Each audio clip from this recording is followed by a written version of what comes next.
Bueno, muy buenos días a todos y bienvenidos nuevamente a una edición nueva de nuestras perspectivas económicas financieras. Como siempre, la tarea de hoy tiene intención de hablar un poco sobre el mundo que nos rodea y también conversar sobre lo que pensamos pueda pasar en nuestro país en los próximos meses. Muy bien, con esto vamos a comenzar. Déjenme lograr que esto se mueva. Ahí se movió. Bien, perfecto. Bien, a modo de conclusión, a ver, si quieren, podemos empezar por lo más obvio, el difícil mundo que nos rodea, donde todo el mundo coincide que hay una tregua que es muy frágil, ¿no? Lo hemos visto con distintos ataques el día de ayer, nueva discusión en el día de hoy, pero que a mi entender es una tregua que revela muchísimo, y más que nada revela la posición de la administración americana de tratar de terminar con al menos la escalada petrolera lo más rápido posible. Si no, es muy difícil entender lo que ha hecho el presidente Trump en las últimas semanas, en el sentido de que amenazas brutales y al mismo tiempo con cierta libertad para que Irán consiga seguir exportando su petróleo y teniendo recursos para mantener la acción bélica. Al final, Trump nos vuelve a demostrar esta preferencia por eventualmente dar un paso atrás, ¿no? Haciendo honor a su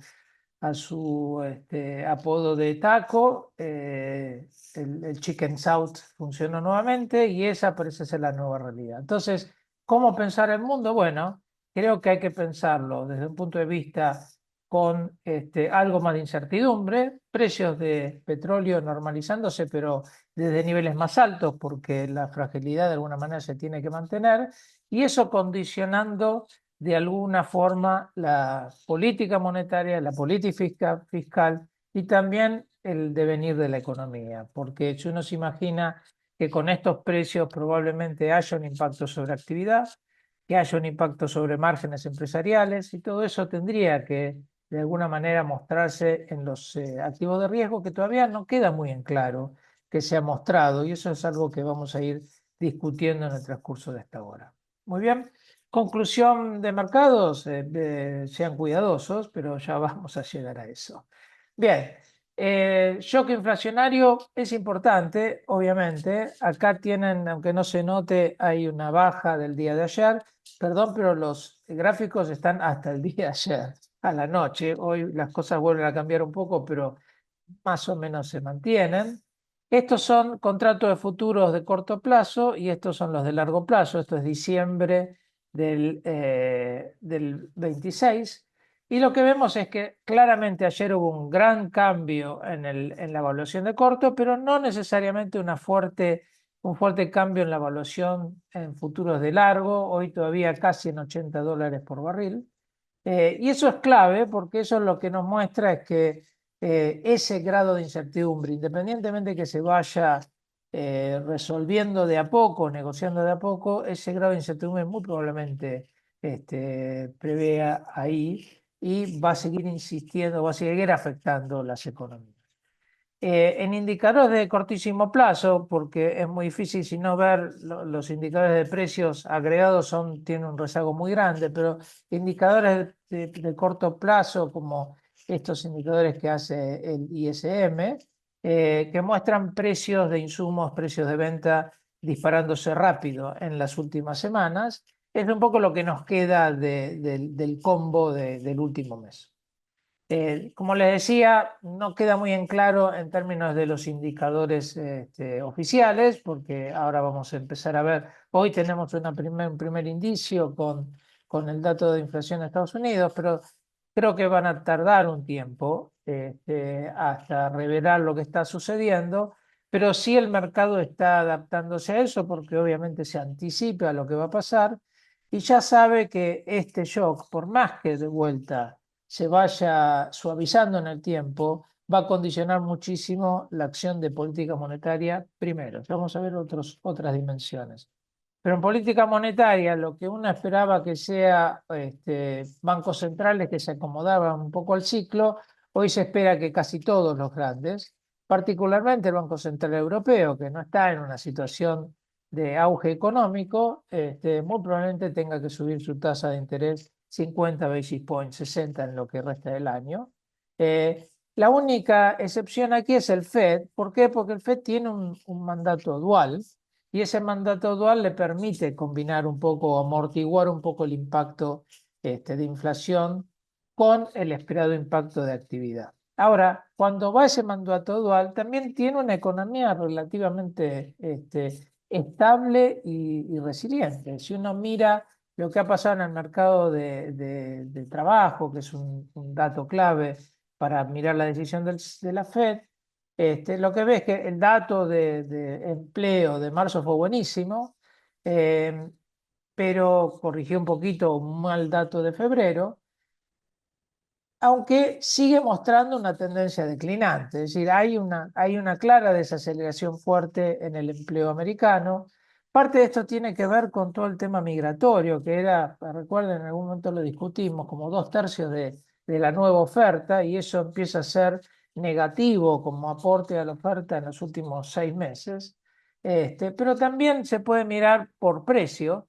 Este es el salario, o el salario por hora que prácticamente no ha estado cambiando en los últimos meses, cuando la inflación tampoco ha estado cayendo demasiado, con lo que estamos viendo un mercado laboral que está bien, que no está booming, pero que tampoco requiere de grandes correcciones.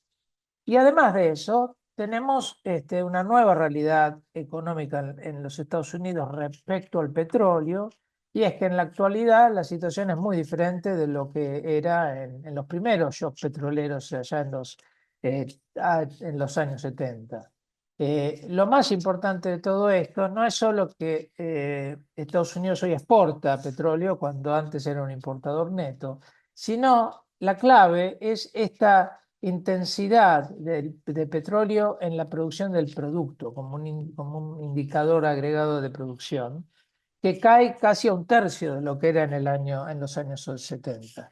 Y eso claramente facilita mucho el acomodamiento de la economía al shock. Por lo que, la verdad, cuando uno mira esto, Estados Unidos debiera ser el país que más holgadamente puede aguantar un shock petrolero. Esto es un poco, hace acordar, vi un paper que mencionaba una frase conocida de un secretario del Tesoro americano de los 70, que hablando del dólar, decía: el dólar es nuestra moneda, su problema. Esta guerra pareciera ser algo así, es nuestra guerra, pero el problema de los demás.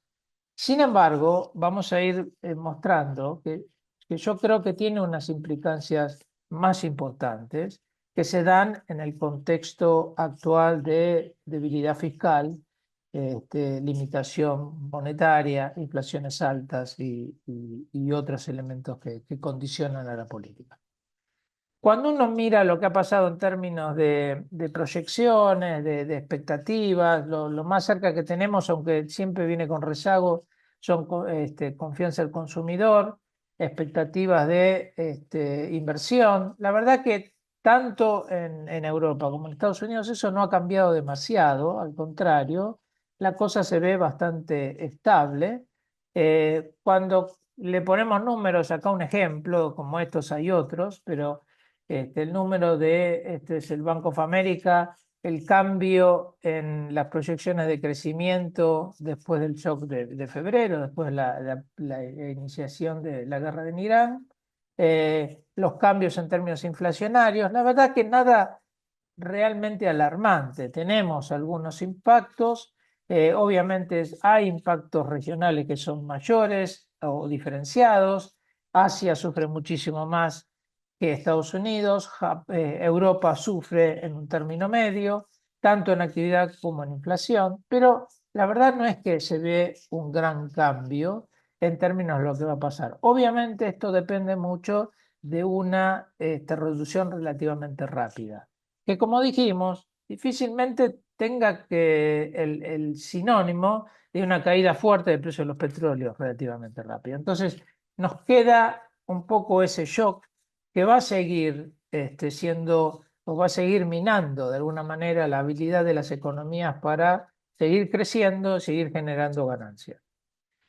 Dicho esto, como hasta ahora pareciera ser que solo hay una dimensión monetaria, que la gente está preocupada en los mercados, que está condicionando un poco lo que los bancos centrales pueden hacer, hay una dimensión política y es que claramente hay un deterioro en términos de la percepción, particularmente en los Estados Unidos.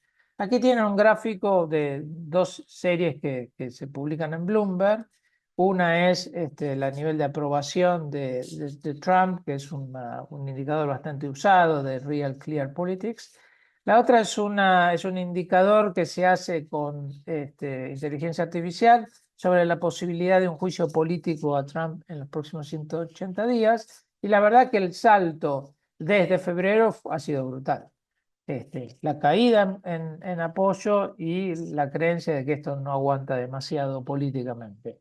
Hemos visto otros indicadores. Trump, bueno, los republicanos pierden en Mar-a-Lago, que es un lugar donde en principio debiera ser casi dominado por el Partido Republicano por primera vez en muchos años, y esto más otros indicadores de elecciones regionales muestran que Trump tiene un problema a mediano plazo y por eso calculo que lo lleva a hacer esta estrategia de disuasión brutal, pero que finalmente termina negociando rápidamente.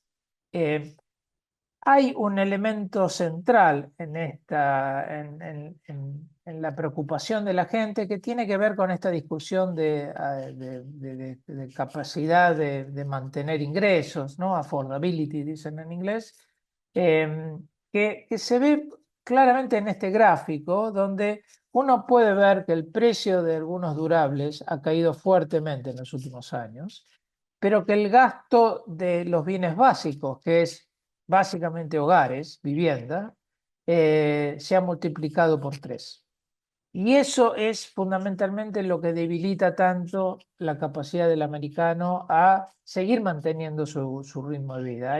Esta semana hubo un artículo en el Wall Street Journal que comentaba cómo la clase media baja ha empezado masivamente a vender su plasma sanguíneo para tener recursos adicionales. Bueno, esa es la sensación, hasta la desesperación de vender parte de uno para poder mantener su ritmo de vida y eso está afectando muchísimo la política y debiera afectar a mediano plazo. Pasando ahora directamente al tema más financiero, si quieren, en términos del accionar, al menos de los bancos centrales, aquí tienen lo que son las nuevas expectativas de la Fed. La verdad, ayer los minutos de la Fed medio que han revelado que hay una preocupación creciente en gran parte de los directores o de los miembros. Hoy hasta quieren algunos hablar de una acción simétrica, pueden bajar tasas, pero pueden subirla dependiendo un poco del performance de la inflación. Eh, la verdad es que hoy el mercado está esperando tal vez un corte de tasas hacia fin de año y no mucho más que eso. Recuerden, en diciembre, cuando nos reunimos la última vez, estábamos en 2 y 3 cortes. Eso ha cambiado notablemente y ahora va a depender de cómo se van sucediendo las cosas.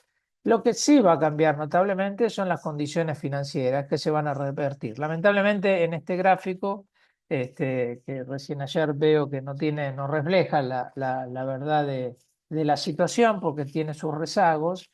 Es un gráfico que va a modificarse totalmente en o que se haya modificado y debiera empezar a ser un lastre para la economía por lo que está pasando en los distintos componentes que la construyen, tasas reales, distintos indicadores de crédito, valor de las acciones o de los activos de riesgo, todo que ha empeorado radicalmente en las últimas semanas y que debiera empezar a pesar en la economía.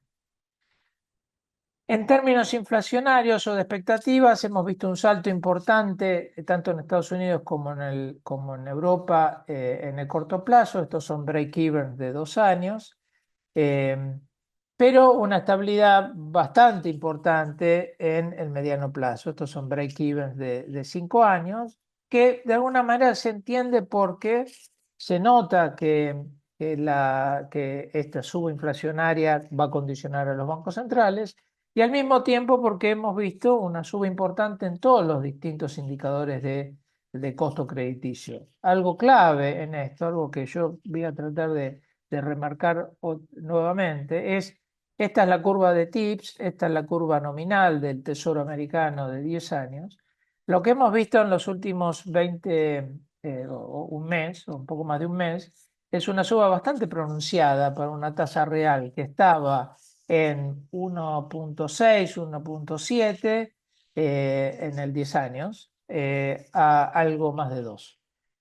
Y ese es un dato clave porque sin duda va a tener una repercusión muy importante sobre el nivel de actividad. Básicamente es una mejor medida del costo financiero. Es clave esto porque hemos visto que, a diferencia de en situaciones pasadas, donde lo que sube es la tasa nominal, pero no tanto la real, justamente porque se anticipa un efecto recesivo del shock petrolero, lo que vimos esta vez es que la suba real es casi tan parecida a la nominal, y eso tiene que ver con una sensación de que las cosas hoy son diferentes. En parte tiene que ver con la discusión o preocupación más creciente sobre la debilidad fiscal en muchos de los países centrales, particularmente en los Estados Unidos. Algo que sí hemos visto, por ejemplo, en la suba de la prima de riesgo de la tasa de 10 años, que hoy sigue siendo relativamente baja, pero para lo que ha sido el pasado reciente, esta suba es una suba bastante importante que, no hay que menospreciar.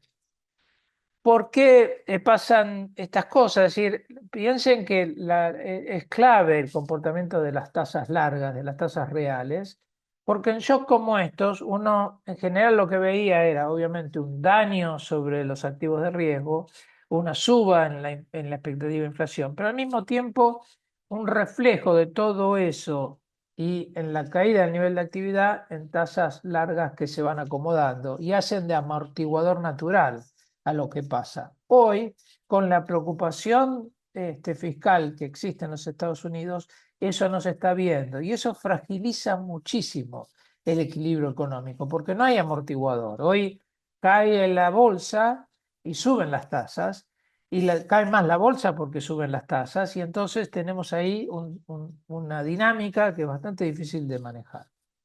Y en una situación donde no hay una política pública que se pueda administrar, porque justamente la preocupación fiscal también se refleja en una debilidad para hacer política. Este es un dato, bueno, este es el último gráfico de la Oficina de Presupuesto americano con las proyecciones en los próximos años, déficit que no bajan del 6% del PBI, deuda que pasa del 100 al 180% en los próximos 30, 25 años o 20 años. Eh, Interesante, un link en la web que les muestra la estimación de gasto de la guerra minuto a minuto. Hoy casi 45.000 millones de dólares. Si uno piensa eso en términos del producto americano, es algo más de 0,1 del producto, relativamente poco. Pero si uno piensa en la autorización pedida por Trump para el Congreso de 200.000 millones de dólares, ya estamos hablando de casi 0,7 del producto en una situación de déficit ya bastante holgada, con lo que esta preocupación sin duda es una preocupación relevante y que explica de alguna manera lo que no hemos visto en el mercado de bonos y de tasas. Y hay otro tema que me pareció interesante traerlo a la discusión y es el tema de que en el tiempo hemos visto un fuerte crecimiento del mercado de treasuries o de deuda americana que no ha sido acompañado por los mecanismos institucionales de crecimiento, como puede ser el sistema bancario. Fíjense lo que era la relación de capital bancario y mercado del tesoro hace 30 años, lo que era hace 20 y lo que es hoy. Hoy tenemos una cierta debilidad institucional, en gran parte porque la deuda americana ha crecido muy rápidamente. Obviamente tuvimos shocks, hay razones para lo mismo, lo que no hay razón para justificar por qué no se están tomando las medidas correctivas necesarias, y eso es lo que claramente preocupa a futuro. Bien, acá como para resumir un poco esa idea de que hay cierta tasa de largo plazo que funciona como amortiguador, eso ha pasado históricamente. Fíjense lo que es la relación histórica de estas dos variables, que es el S&P Price Earning, que es un buen reflejo de la fortaleza de las acciones americanas, y la tasa real de 10 años en Estados Unidos.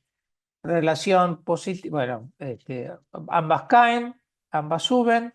Hay un quiebre muy grande en la pandemia porque las cosas el shock es completamente diferente.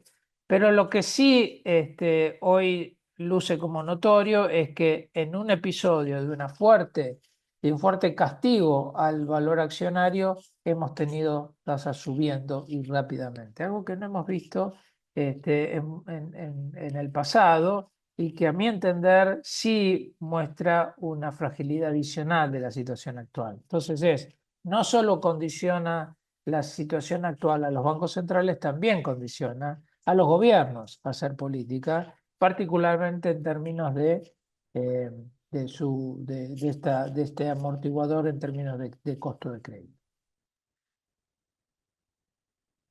Muy bien.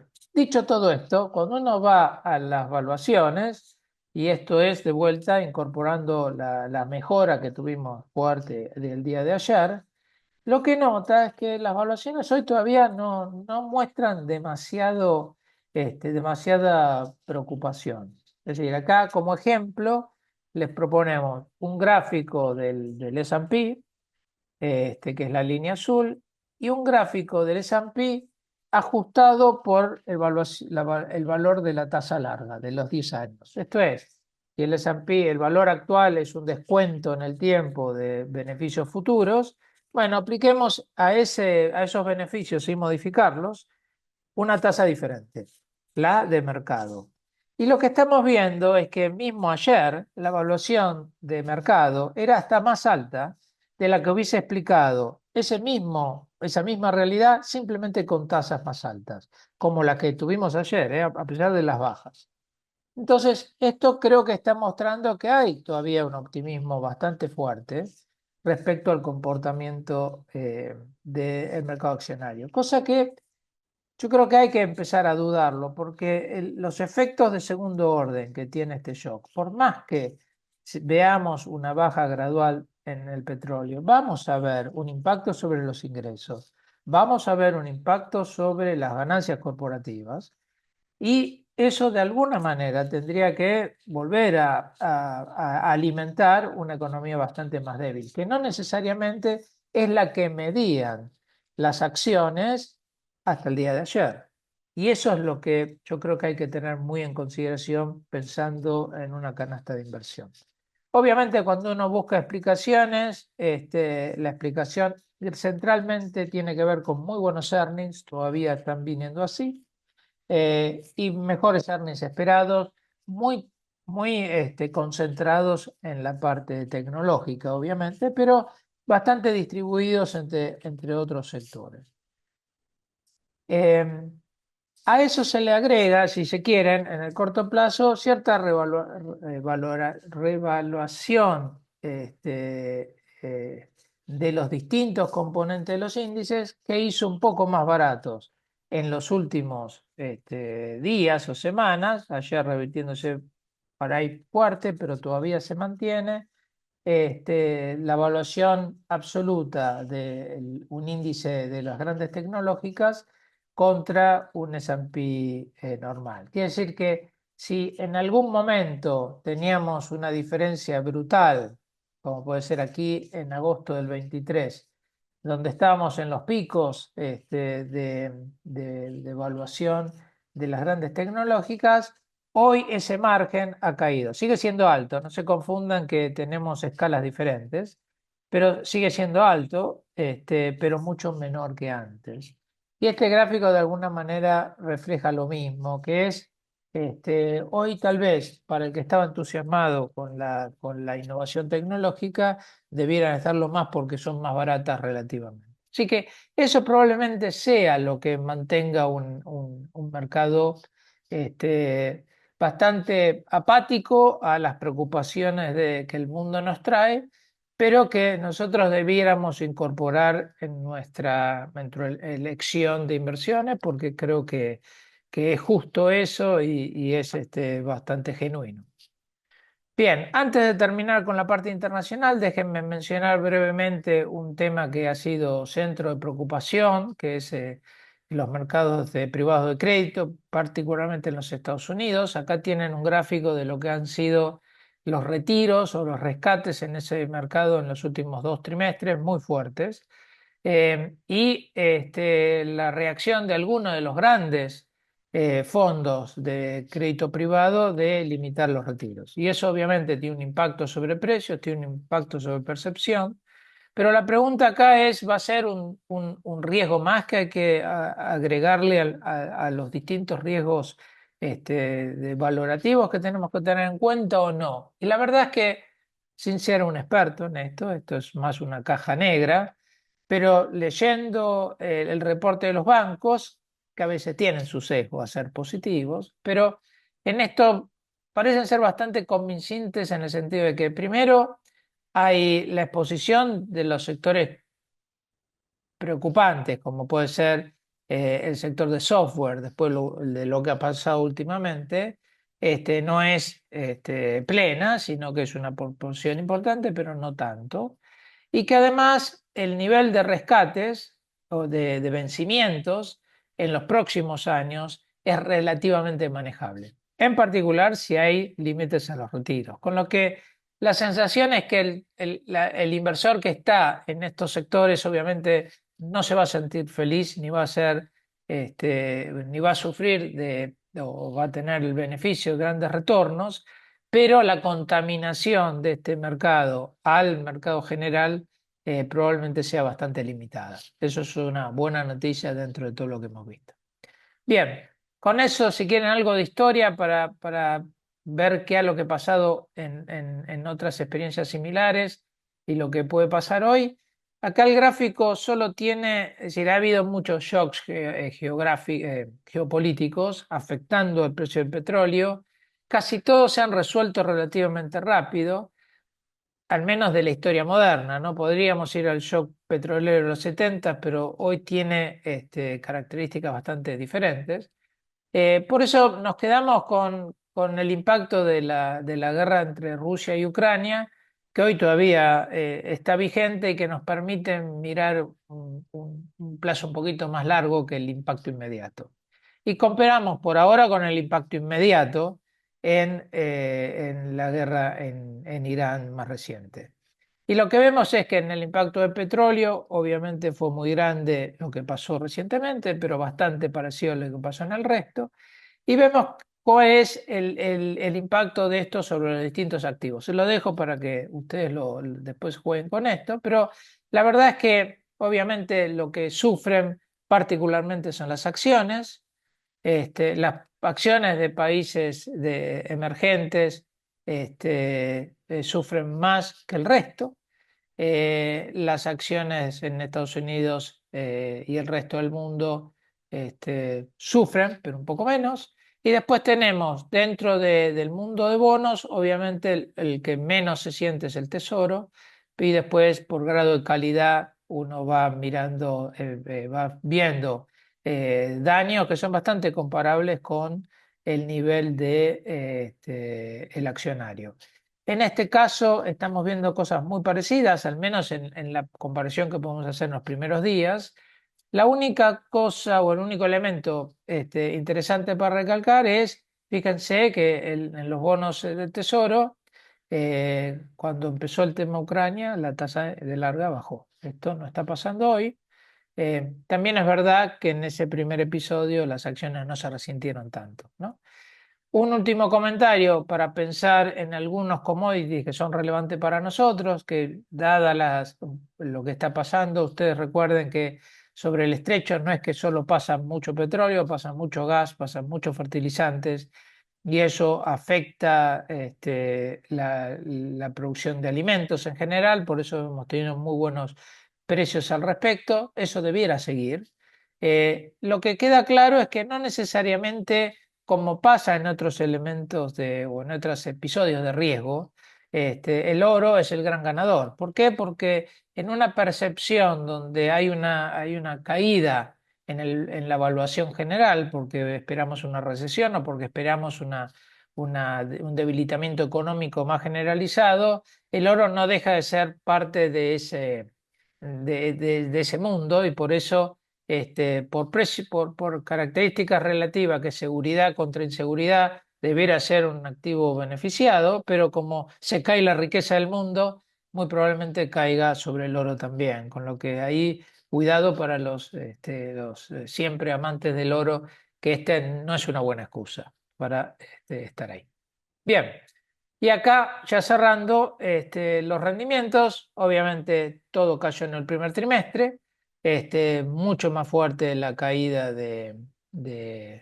perdón, esto es no está bien, hasta el 6. Este cuadro es hasta el 8, por eso tienen una mejora relativa con respecto a lo que es el gráfico. Bonos prácticamente flat en el trimestre, acciones abajo 9%, con el doble de volatilidad.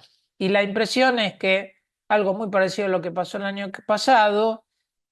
Mi propuesta el año pasado es tengan cuidado con las acciones. Me parece que los bonos son más defensivos, no necesariamente van a ser los ganadores, pero son más defensivos. En lo que pasó en el primer trimestre, un poco justifica eso. En el agregado también justifica esa posición. Y la verdad es que si uno mira lo que ha pasado en términos de tasas reales, en términos de evaluaciones de equity que no han reflejado mucho más que ese cambio de tasa real, creo que hay más debilidad estructural en las valuaciones accionarias que en el mercado de bonos hoy por hoy.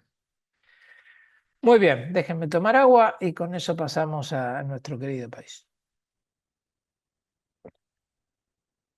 Bueno, a ver, hay una sensación de que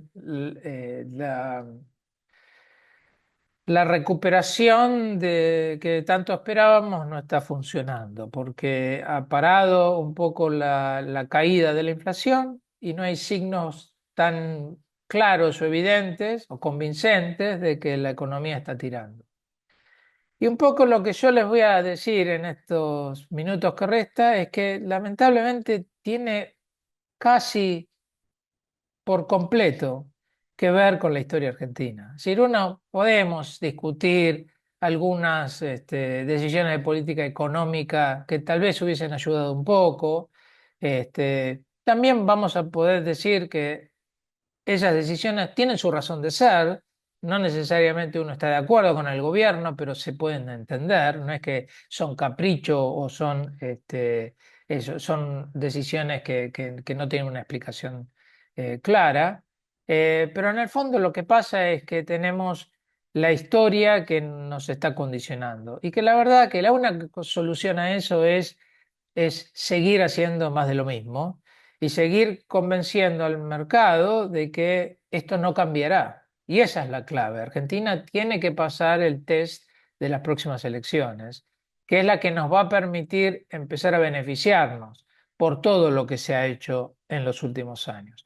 Pero bueno, ese proceso es un proceso complejo, con incertidumbre, y por eso pasan las cosas que pasan. No voy a ser pesimista. Quisiera de alguna manera explicar por qué el pesimismo de hoy tal vez no tiene un culpable tan natural. Bien, ¿se estanca la inflación? Sí, a ver, si uno mira lo que ha pasado en los últimos meses, obviamente ha dejado de caer la inflación hace un año ya, casi. los pronósticos y los mercados, estos REM y break-evens de los distintos bonos, apuntan hacia abajo, menos que antes. Estamos hablando de tasas de 2, recién llegan en junio, julio. Y eso yo creo que tiene que ver mucho con la argentinidad, que tiene que ver con la alta inercia histórica que ha tenido este país, que no solo ralentiza la desinflación, sino que también generaliza cambio de precios relativos. El gobierno tiene que seguir insistiendo en corregir los precios, el desastre de precios relativos que heredó, y eso empuja los precios generales en la Argentina, no necesariamente en el resto del mundo. Y después hay otros precios que se van ubicando que también exceden la norma, pero que de alguna manera son importantes y terminan contaminando al resto del índice. Un ejemplo claro es alquileres y expensas. Fíjense, en los últimos 17 meses, más del doble de lo que ha sido el índice general. La carne, porque hay una apertura más racional y los precios se acomodan, otro doble de lo que ha sido el IPC general.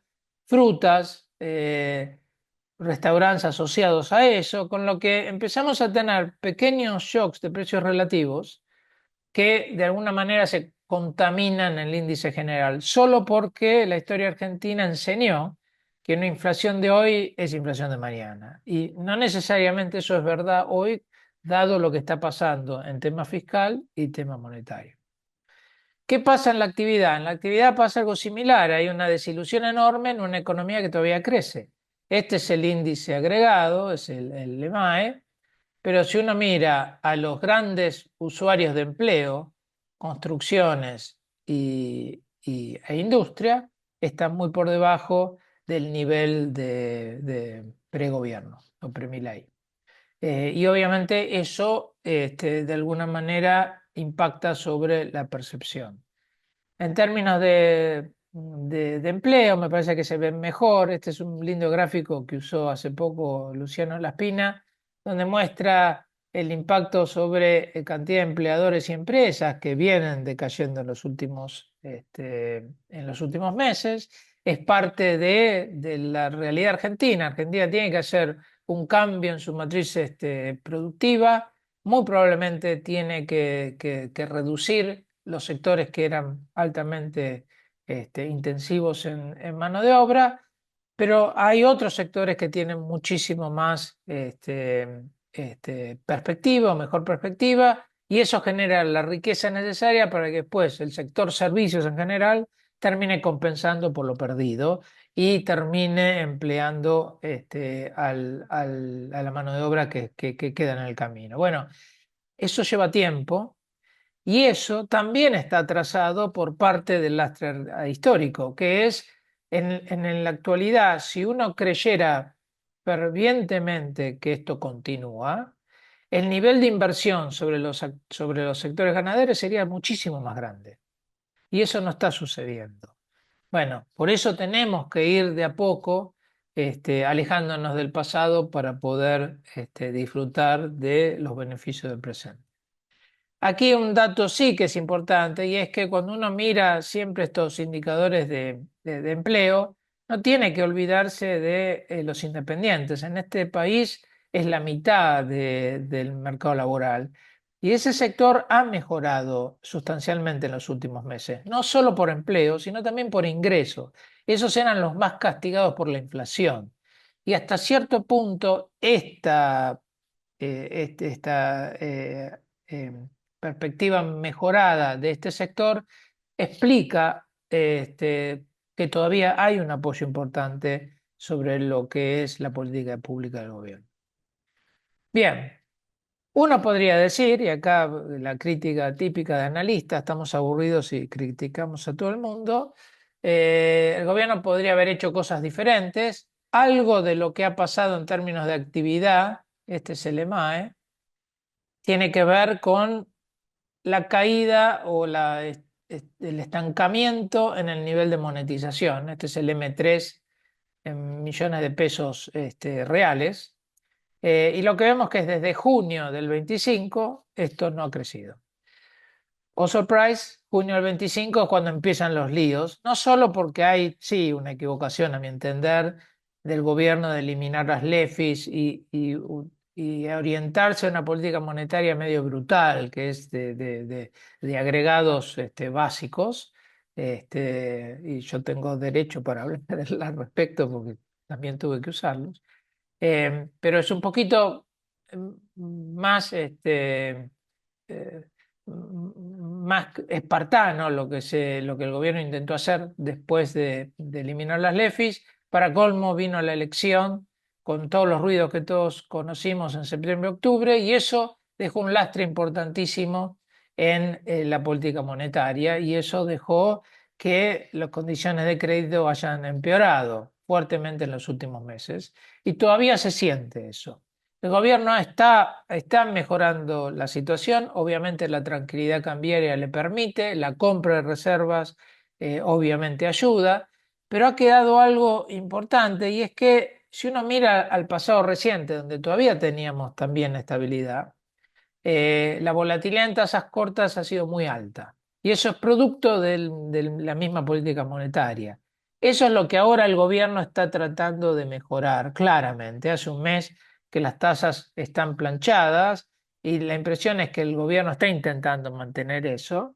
Mi única preocupación es que no tiene un mecanismo de que nos explique anticipadamente cómo reacciona ante sorpresas. Y eso es lo que puede llegar a mantener cierta volatilidad en la tasa indeseada, dado la situación que tenemos hoy. Por suerte, mientras compramos dólares y el tipo de cambio no se mueve, la paz es para todos y por eso mantenemos tasas bajas. Y la esperanza es que esto siga los próximos meses. La impresión es que tenemos un buen periodo estacional de inflación, tenemos un buen periodo estacional de oferta de dólares y que en ese periodo podemos de alguna manera reafirmar lo que está intentando hacer el gobierno hoy, que es dar aire crediticio, que es lo que compensa la falta del aire de inversión que no viene por la historia y con suerte el crédito, siendo que empieza de niveles muy bajos, nos genera el aceite que necesita la economía para empezar a rodar más fácil. Bueno, aquí sí un elemento adicional y de vuelta me dirijo a la historia y es que lamentablemente la demanda por dinero, como uno quiera definirla, siempre se expose, que es lo que terminamos viendo, tampoco ha respondido tanto a las mejoras logradas. Fíjense, este es un gráfico que publica el Banco Central en uno de sus reportes de política monetaria, donde reconoce que esta era la proyección de demanda de base, esto es en billones de pesos constantes, y esto resultó ser. Quiere decir que hoy tenemos la misma demanda de dinero base que teníamos cuando la inflación era más del doble mensualmente. ¿Por qué Argentina? Y lamentablemente es Argentina, es decir, uno puede buscarle las razones, pero no deja de ser el lastre que supimos conseguir y obviamente culpa de todos nosotros y que por eso hoy empieza a ser un elemento adicional que hace complicado el manejo macroeconómico. Acá en series de más largo plazo, en términos de PBI, la conclusión es que hoy la demanda por dinero es bajísima y Argentina necesita que esa demanda aumente. Eso le da espacio al Banco Central para comprar dólares sin que se afecte el mercado cambiario y le da espacio al sistema financiero para tener liquidez para poder fomentar el crédito y amortiguar el lastre histórico que pesa sobre la economía argentina. Mientras tanto, por suerte, tenemos una muy buena recuperación del sector externo y muy a pesar de los temores aperturistas, hay que resaltarlo acá, ha, ha habido una apertura de la economía, pero no es tan indiscriminada. Y es verdad que la actividad tampoco vuela, entonces hoy las importaciones están cayendo últimos meses, las exportaciones se mantienen bastante bien y eso ha permitido que tengamos un superávit de caja o un balance, si se quiere, de caja por el lado comercial, que se compensa o se potencia por un superávit de la cuenta de capitales por las emisiones de las empresas argentinas y al mismo tiempo por el crecimiento del crédito en dólar, porque gran parte de, acá hay algo que también hay que resaltar, que es historia y que es la otra moneda de la demanda de dinero, y es que todo lo que ganamos por superávit comercial lo perdemos por atesoramiento de privados. Es increíble que todavía están demandando el sector privado argentino, individuos, 2.000 millones de dólares por mes para atesoramiento o gastos. Eh, Tiene una virtud eso, es que mientras ese atesoramiento, esa compra va al sistema bancario argentino, permite el aumento de al menos una especie de crédito, que es el crédito en dólares. Y eso es lo que también se le suma a la emisión de ONs para que el Banco Central pueda estar comprando lo que compra. Hoy si uno mira entre el comercio y el atesoramiento se balancea y hay $0 neto, pero la mitad de lo que compra el Banco Central, lo que ha comprado en estos últimos 3 meses, lo produjo las emisiones y la otra mitad la produjo el crecimiento del crédito en dólares. Así que eso sigue estando ahí.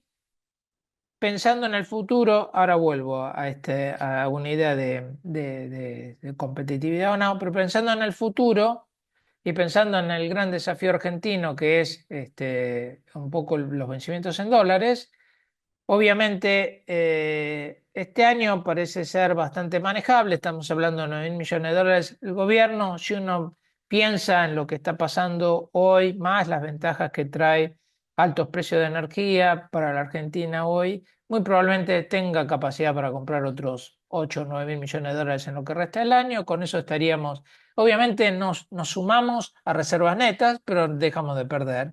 Y eso es un dato muy importante. El año que viene es un poquito más difícil de resolver, pero yo creo que la política del gobierno es aprovechemos estos meses que compramos, que baja la inflación, que hay un mejor sentimiento sobre la economía en general. Con suerte podemos emitir, eventualmente el gobierno va a tener que emitir, y esa emisión va a reforzar un poco la capacidad que tiene la administración para hacerle frentes al año próximo, que va a ser un año difícil, electoral. Con suerte, a medida que pasa el tiempo, esa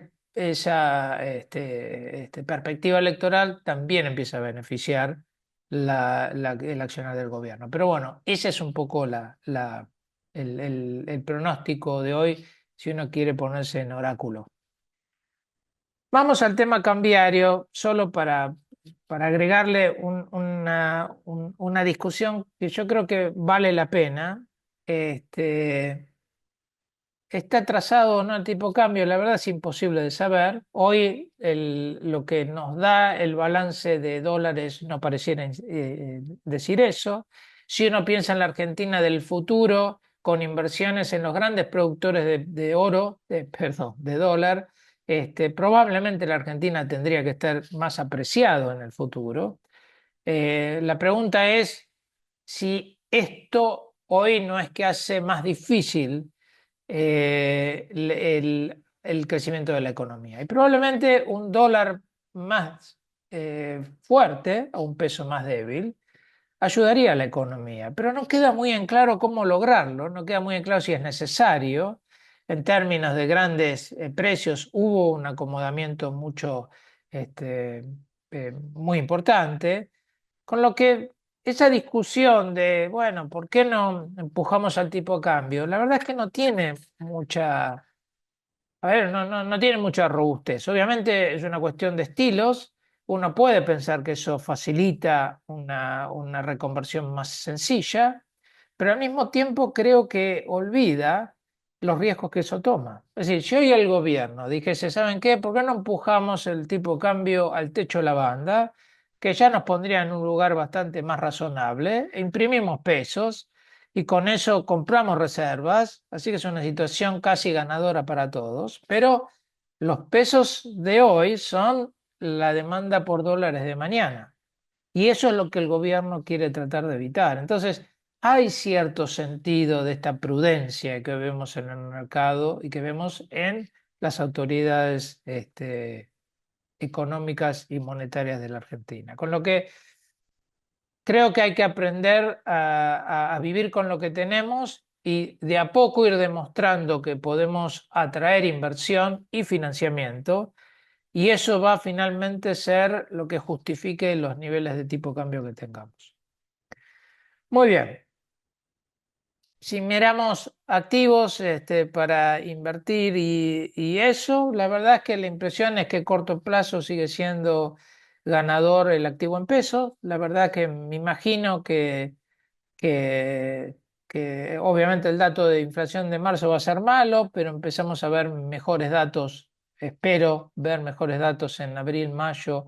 Abril otra vez ensuciado por un poco el precio de las naftas, pero más para mayo, junio tendríamos que estar acercándonos al 2%, que hace sentido cuando uno mira la curva actual argentina, 2%, 2,2 es 30% anualizado en tasas, que de alguna manera explica el interés que hoy debiéramos tener sobre alguno de estos activos en pesos. Para el menos conforme de ese proceso de desinflación, siempre están los bonos en ser, que todavía los más largos tienen un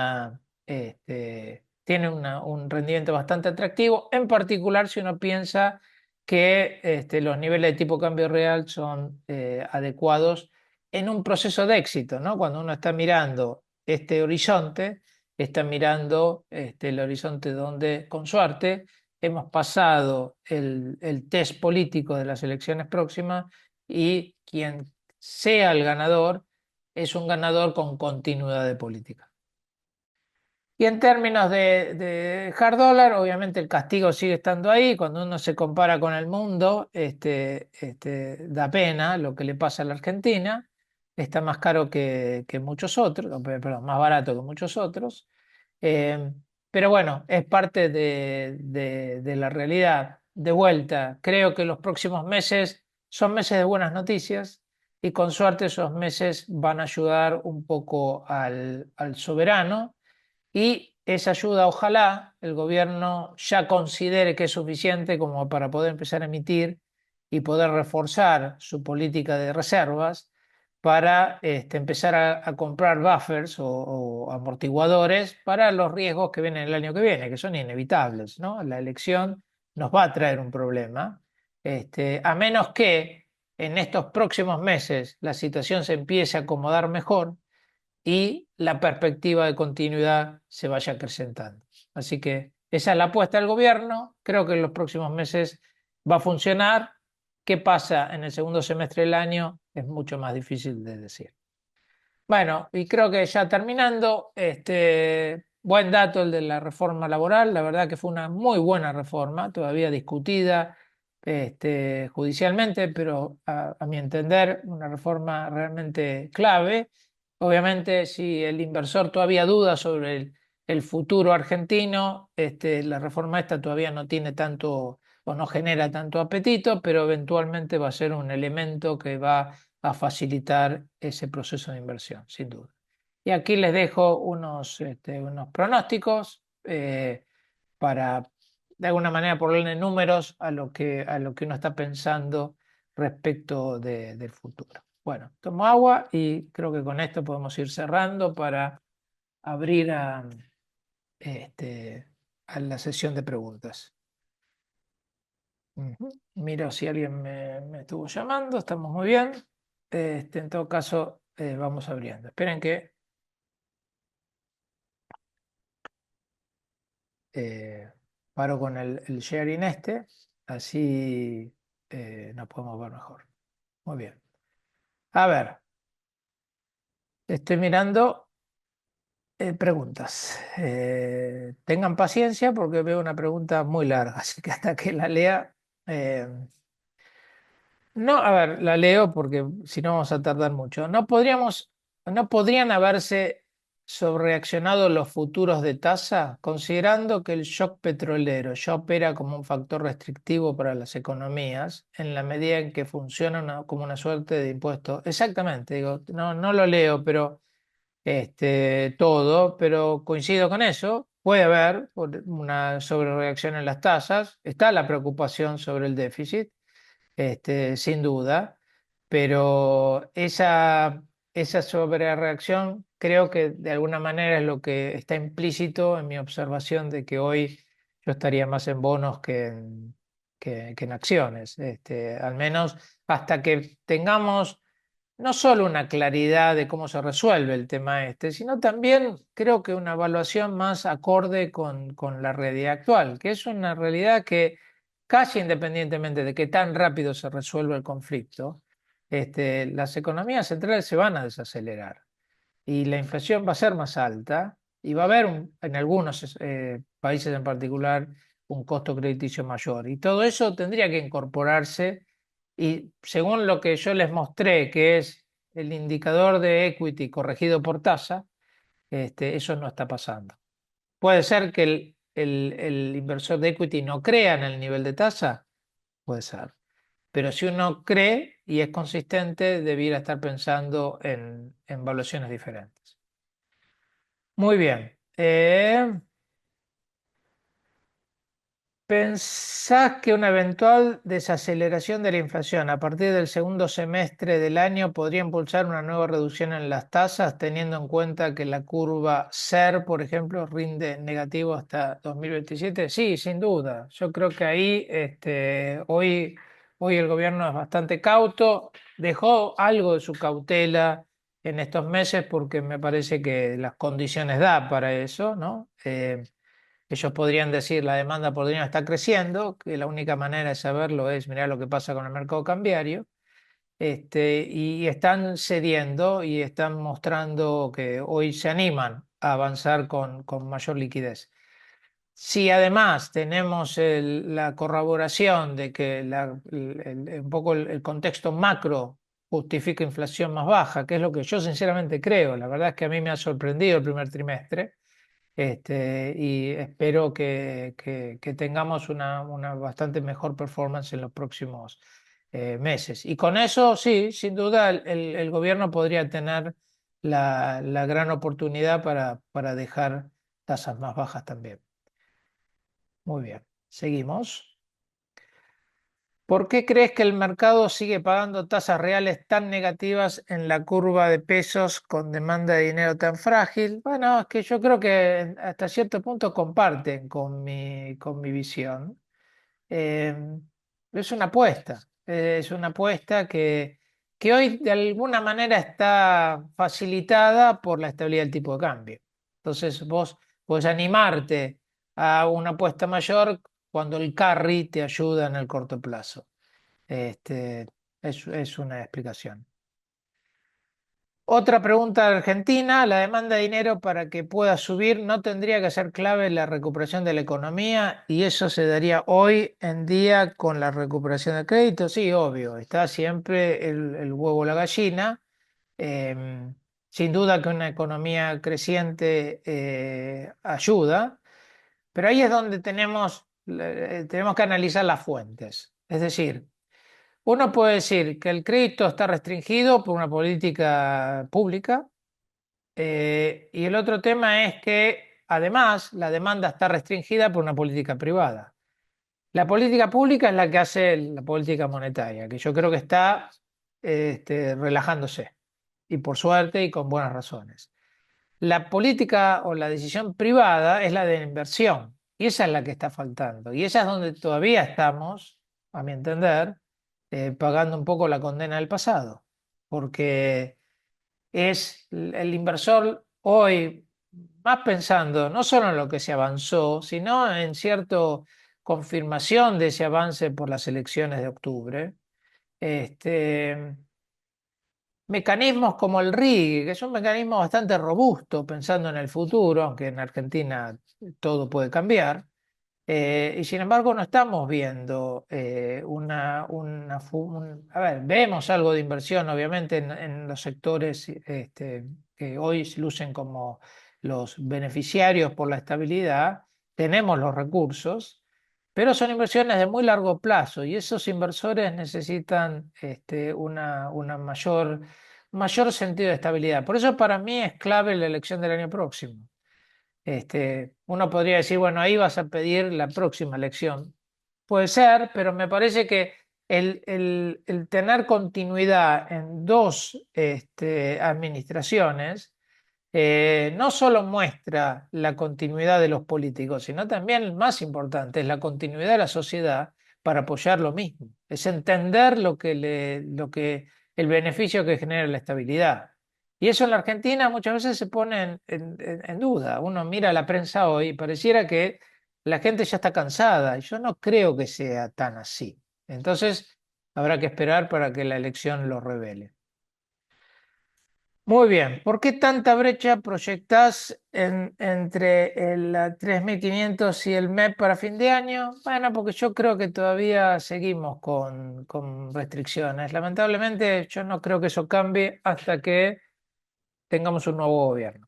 Ojalá sea un gobierno parecido, no necesariamente el mismo, pero un gobierno con la misma impronta económica, ojalá mejorado por la experiencia, pero en ese caso sí vamos a tener ahí ya una normalización al mercado cambiario, porque ahí ya creo que nos vamos a ver graduado, al menos empezado a graduar, y ahí creo que sí hay que romper con el lastre que significa los controles de cambio. Pero no antes, ustedes saben mi opinión al respecto. ¿Cuándo crees que los balances bancarios reflejarán mejoras en la mora? Buena pregunta. Tengo entendido que hay una acción bastante más concertada de parte de los grandes bancos de resolver su problema. La mora nació con la inestabilidad y volatilidad de tasas de los últimos 12 meses. Este, Se ha estabilizado, esto no ha empeorado en los últimos 30 días. Y por lo que tengo entendido, hay muchos bancos que están buscándole solución, cuestión de ir resolviendo el problema de stock para poder tener una mejor política crediticia a futuro. Con suerte, la estabilidad de tasas bajas en el corto plazo, que en términos reales son negativas, también ayuda a resolver este problema más rápido. ¿Cuándo se resuelve el dilema entre la necesidad de remonetizar y que los pesos de hoy pueden ser la compra de dólares mañana en el escenario electoral? Y es una gran pregunta. Cuando nos graduemos, creo que ahí hay que ir analizando el minuto a minuto los distintos indicadores que uno tiene y la verdad que creo que el salto al vacío de decir ya es momento. Me parece que solo se puede dar después de que el resultado electoral del año próximo confirme continuidad, no antes. ¿Cómo ves el nivel de tipo de cambio? Corto plazo considerando demanda por pago de deuda. Bueno, creo que de alguna manera lo discutí. Me parece que Argentina está para apreciarse. Hoy ojalá pudiéramos tener un tipo de cambio más débil para que la economía crezca más rápido, pero yo no veo como fácil lograr eso, aunque se quiera. Me parece que eso tiene riesgos que tal vez exceden a los beneficios que eso da. Entonces, no creo que no creo que haya que pensar en términos de competitividad hoy, la verdad. Con suerte, superávit comercial, que tal vez también muestra una asimetría enorme en la matriz productiva, porque muestra los grandes generadores de dólares que no necesariamente son los grandes generadores de crecimiento. En ese caso, es un elemento preocupante, pero que no tiene una solución fácil, me parece. ¿Qué opinas de liberar el cepo para empresas en este contexto? ¿Sería conveniente? No, ya lo saben. De vuelta, yo creo que ahí los riesgos son mayores que los beneficios. Esperaría hasta la elección. Y si la elección sale bien, yo creo que ahí podemos empezar a pensar en una economía bimonetaria, con un rol para el dólar todavía importante, pero con suerte en el tiempo que va cediendo espacio al peso como moneda de cambio, que es lo que debiéramos, el cambio y todos los otros atributos que tiene la moneda. Muy bien, última, ¿las tasas activas bajarán? ¿A qué valores las ves? Bueno, este, sí, debieran bajar porque baja la volatilidad de tasas, que es lo que mantenía muy prudentes a los bancos, porque también tienen esa intención de, en este mejor contexto, de resolver su problema de moratoria y porque la necesidad por hacer negocio les va a forzar a los bancos a ser bastante más competitivos en tasas. Sí lo veo eso. Por eso los próximos 3 meses me parecen un buen periodo para consolidación de lo que estamos viendo hoy. Y bueno, con suerte, cuando nos reunamos la próxima vez podemos verificar o no eso. Así que con esto aprovecho, ya nos pasamos unos minutos. Muchísimas gracias por la atención y bueno, nos vemos en un par de meses. Gracias.